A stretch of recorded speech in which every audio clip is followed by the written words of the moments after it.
has sparked this whole debate with Love is Blind that should someone with a child, should a single person, a single mother, a single father, go on the show because of that child? Like, that child could get hurt in the process.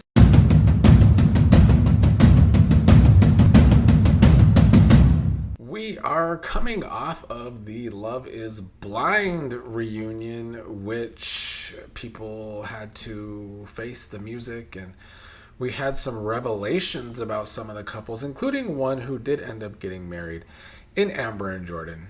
They did not last. They seem to be quite a mess after actually saying I do's on the show. So I think I will start with them.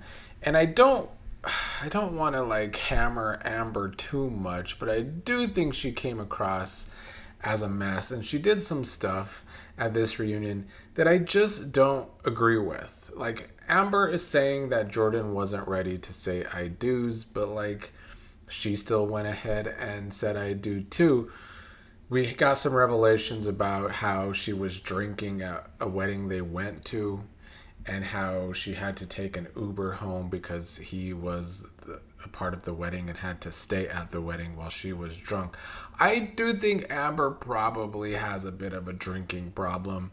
You know, we gave Chris all that shit for looking like he had a drinking problem. This is not the first time this season that Amber has came across or it's been told to us that she likes to partake in a lot of alcohol. But the main thing that I didn't like from Amber here is that she used her daughter as like a weapon.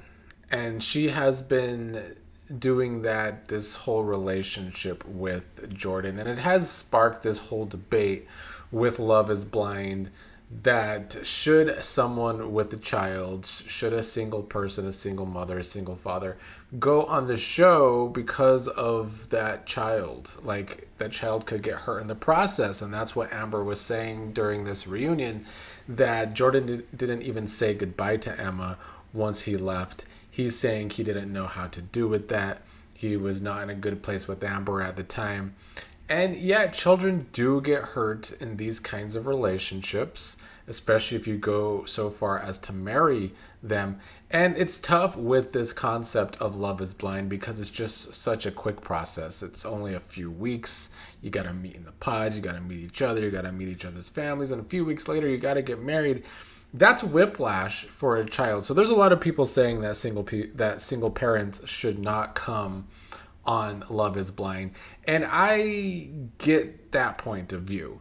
I don't think they should be totally dismissed from the show, though. I really don't. I think they can go on this experiment if they are healthy about their relationship with their child. But in Amber's case, she has not been healthy about this whole process with her child. I feel like during the episode's airing, we saw that she didn't really like Jordan's feelings on the situation. And that is something he said at this reunion, that he was very uncomfortable sharing how he felt with her. And we saw that play out on the episodes. Her reaction to him being nervous about meeting her daughter was extremely immature.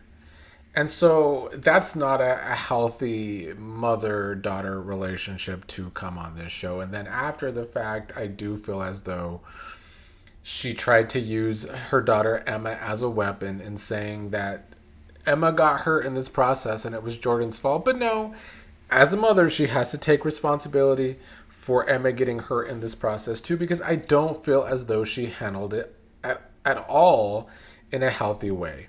And so she decided to try and play a victim here at this reunion. And Jordan, during the reunion, when she walked away from the stage for a while, was saying that she was weaponizing this. And she was. So didn't love Amber at this reunion trying to throw Jordan under the bus. It seems like she didn't want to be seen like the bad guy, but it also seems like she wanted to make Jordan the bad guy. Even though later when she came back, she said Jordan is a good guy. It's not like he's like Chris, who's a douchebag. She definitely threw Chris under the bus yet again. But it's a sad ending for Jordan and Amber. I do think Jordan tried. I really do. I just think Amber is not a single mother that was ready to come on this show and deal with it all in a healthy way. But I don't think that because she wasn't able to deal with it in a healthy way, that no single parent should be able to come on this show. So I don't agree with a lot of the hoopla out there that single parents should not come on Love is Blind altogether, although it does make the situation a lot harder. That I can agree with. Another revelation we got from this reunion is that Briana and Connor are still together. And all I could think when I heard this information was poor Connor. I don't know why he didn't run.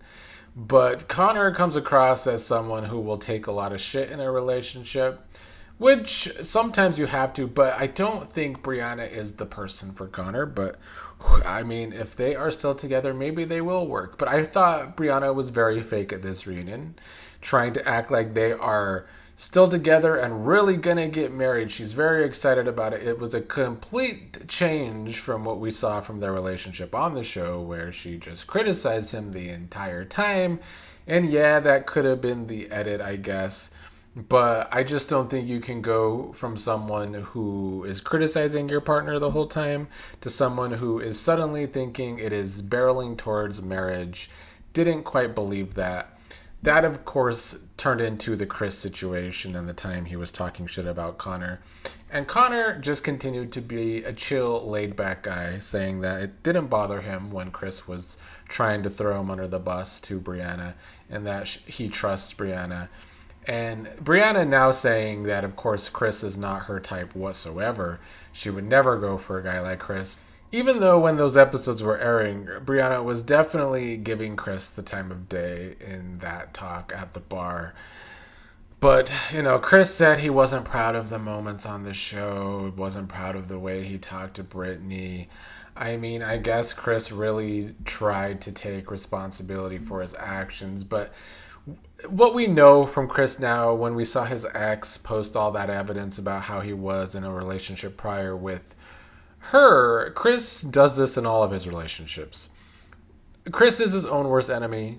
I do hope he gets the help he needs, because he does need help. It comes from a dark place within. That is the reason why he is the way he is in relationships, and why he does this to women a lot.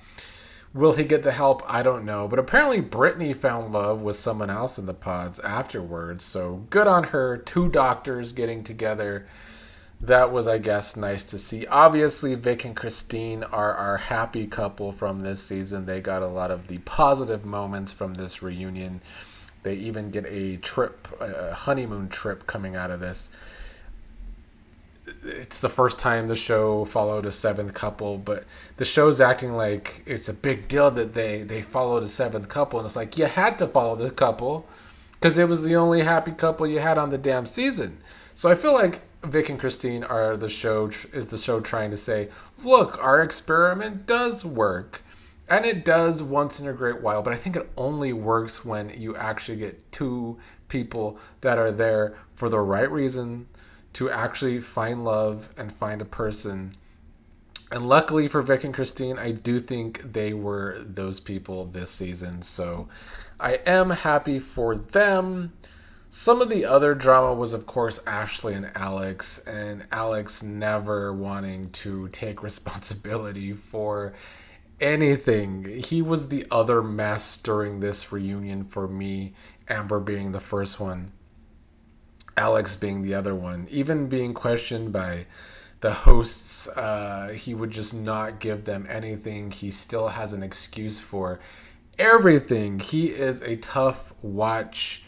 And do I completely think Ashley's perspective is 100% accurate? I don't. I think Ashley brought up some stuff that made me roll my eyes at the reunion, like the time Alex was talking about being into brunettes and how that made her feel ugly. I think she was being quite over dramatic about that. But she did have to put up with the giant bullshitter that is Alex, who even at the reunion had an answer for everything, or at least tried to. He had an excuse for everything. I wouldn't say it was necessarily an answer for everything, but he certainly continued to have an excuse for anything. I wouldn't wish Alex on anyone. He might be, well, Chris is up there. But yeah, Alex and Chris would be the hardest to date from this cast. Just a lot of problems coming your way if that is who you are dating. And Devonta, another one who got called out at this reunion. But Brittany played a big part of their mess. It felt like Brittany came on this show just to marry someone. Didn't really matter who it was, because I still don't know how Brittany thought that that engagement was still going to last after they didn't get married on the show. She got into it with some of the girls because I guess Devonta was going around saying he had broken things off with Brittany when he hadn't yet. And I get why she's upset about that, but like, Brittany, you came off this season as way too desperate to get married to any person, even when they're not showing you any affection, not showing that they are attracted to you whatsoever. I hope Brittany can, work on herself to find someone who is actually into her going forward. But yeah, Devonta seems to not be able to tell people what he really wants, and that is something he needs to get over too. Lastly, Emma and Mike did not get a lot of time, even though they got a ton of time during the episodes this season. Emma was saying that her saying yes at the altar was her way of saying yes to future kids with Mike. Frankly, Mike's whole storyline being about kids, I feel like Emma dodged a bullet. I hope she continues to dodge that bullet with Mike. I don't think Mike is necessarily a bad guy, especially compared to a lot of other guys this season, but he was not the guy for Emma, unfortunately. So I finished a season of Love is Blind. I'm proud of myself just for that. But it had enough diabolical characters this season for it to stay interesting the whole way through. The actual concept of the show of finding love while being blind and pods, though, it struggles at working, I will continue to say.